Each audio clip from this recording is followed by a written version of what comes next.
Assalamualaikum warahmatullahi wabarakatuh.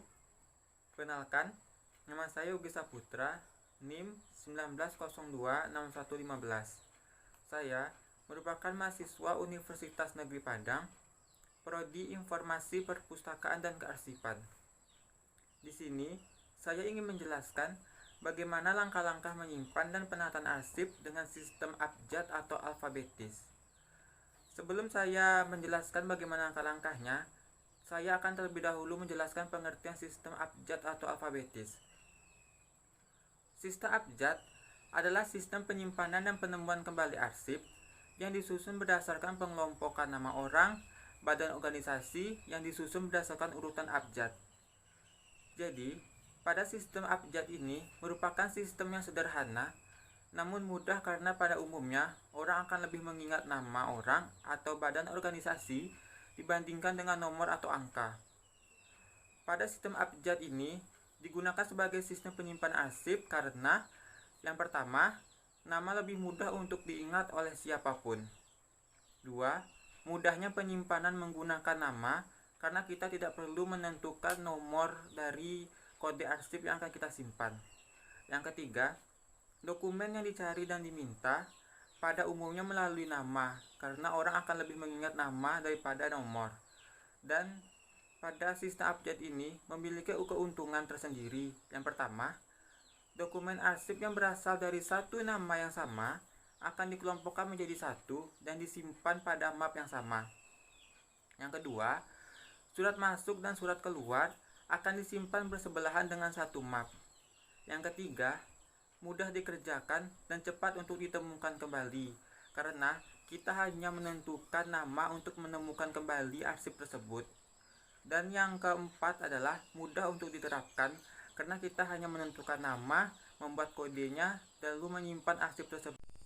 Baiklah, sebelum saya menjelaskan bagaimana langkah-langkah menyimpan arsip dengan sistem abjad, sebaiknya kita mengenal dulu alat dan bahan yang akan digunakan. Yang pertama, saya di sini menggunakan dokumen sebagai arsip yang akan disimpan di dalam map nanti. Di sini saya menggunakan 4 dokumen, yaitu pertama ada ijazah, kartu keluarga, akte kelahiran dan sertifikat. Dan yang kedua, kita perlu menyediakan map, yaitu sebagai tempat atau wadah untuk menyimpan dokumen nanti. Jadi, sebelum dokumen itu disimpan ke dalam filing kabinet, kita menyimpannya di dalam arsip, kemudian diberi kode, baru kita simpan.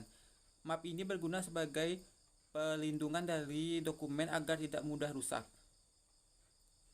Dan yang ketiga, kita perlu menyiapkan guide atau sekat. Jadi, sekat ini adalah pembatas antara arsip satu dengan arsip lain agar tidak tercampur. Pada ujung guide ini tersedia sebuah tonjolan kertas yang digunakan sebagai penulisan kode agar arsip mudah ditemukan. Kemudian, kita perlu menyiapkan pena, spidol, dan pensil sebagai alat tulis untuk menulis kode dan membuat tabel indeks. Dan sekarang, saya akan menjelaskan langkah-langkah menyimpan arsip dengan sistem abjad. Pertama, kita perlu memeriksa surat atau berkas yang ada. Jadi, kita periksa terlebih dahulu apakah berkas atau surat ini sudah bisa diarsipkan atau belum. Jadi dapat ditentukan dengan melihat dari arsip ini apakah telah selesai dalam pembuatannya atau belum. Jika sudah selesai, maka kita sudah bisa menyimpan arsip tersebut. Dan langkah yang kedua adalah kita melakukan pengindeksan surat atau berkas. Jadi mengindeksnya menggunakan tabel indeks, yaitu pertama kita menentukan dari nama dari arsip tersebut. Misalkan yang pertama Intan Nur Ain, maka unit pertama ditulis dengan Nur Ain, unit kedua Intan, unit ketiga kosong, dan kode diberi dengan IN. Yang kedua Suka Priyanto, unit 1 Priyanto, unit 2 Suka, dan unit 3 kosong, dan kodenya adalah SU. Yang ketiga Ferawati, unit pertama Ferawati, unit kedua kosong, dan unit 3 kosong. Dan yang keempat adalah Yogi Saputra, unit pertama Saputra, unit kedua Yogi, dan unit 3 kosong, dan kodenya adalah YO. Dan langkah yang ketiga adalah kita melakukan pengkodean terhadap surat dan berkas. Jadi, pengkodean ini adalah sebagai kode yang kita gunakan di dalam GUID nanti sebagai pemisah antara satu berkas dengan berkas yang lain. Jadi, kode abjad itu diambil dari dua huruf pertama pada unit pertama nama yang telah diindeks.